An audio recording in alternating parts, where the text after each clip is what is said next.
comprenne. Comment veux-tu qu'on s'en sorte, tous ces seigneurs qui nous saignent? Allez, aux armes patriotes, un bon vieux charivari, la mort pour l'ennemi. Alors pour le dernier concert de la série, les enfants terribles. Ça, c'est les tannants, c'est les poètes maudits, c'est les voleurs de grands chemins, des bourreaux, des sorcières, des gens qui ont eu des destinées fascinantes et tragiques et troublantes et extraordinaires. Je pense à Denis Vanier, qui est un poète absolument extraordinaire, qui est mon poète favori à moi. Mais si... écoute, enfant terrible, s'il y a dans le monde, c'est lui, là.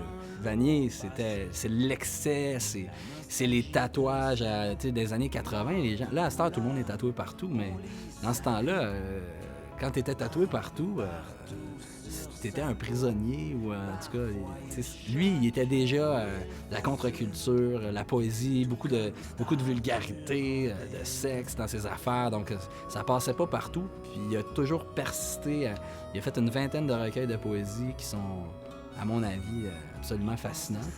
Les enfants terribles, ben, tu sais, ça doit faire partie de ma personnalité, là.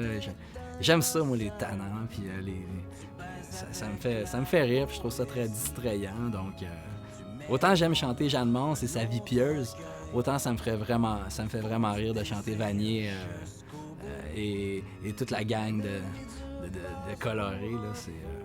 Je sais pas, je trouve ça sympathique. Puis c'est des gens qui ont été tassés beaucoup de l'histoire officielle, sont pas dans les livres d'histoire, ou très peu. Alors, pour moi, c'est un plaisir de les mettre en lumière le temps d'une soirée. Pour les enfants terribles, l'invité, c'est Pépé et sa guitare. Pépé, c'est un tannant, c'est un ami de longue date. Je trouvais ça vraiment le fun de pouvoir l'inviter pour ce spectacle-là. Puis il y a une chanson de Pépé qui est pas mal connue. Puis c'est « Hey, toi, tu connais tout ça, toi, du Jerry Boulet? » Puis Jerry, il vient d'ici.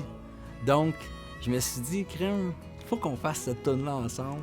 Puis, donc, il va faire une des chansons, un des enfants terribles que j'ai écrit, mais on va faire aussi, j'espère le convaincre de faire cette chanson-là. Je pense que ça serait pas mal comique. Puis ça fait un beau clin d'œil à Jerry, qui est une personnalité locale ici. Consacre sauvagement sa vie.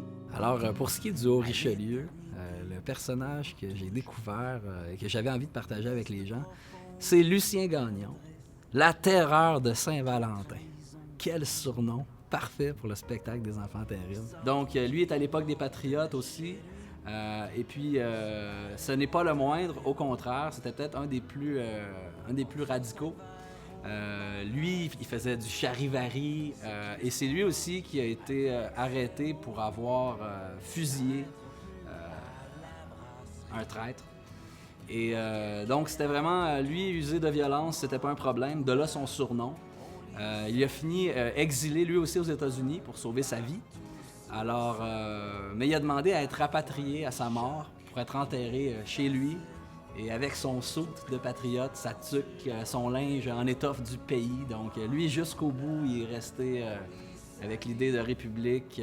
Il était très anti-seigneur, donc Christie, c'était pas son préféré. La mort pour l'ennemi, on ne m'appelle pas en vain la terreur de Saint-Valentin.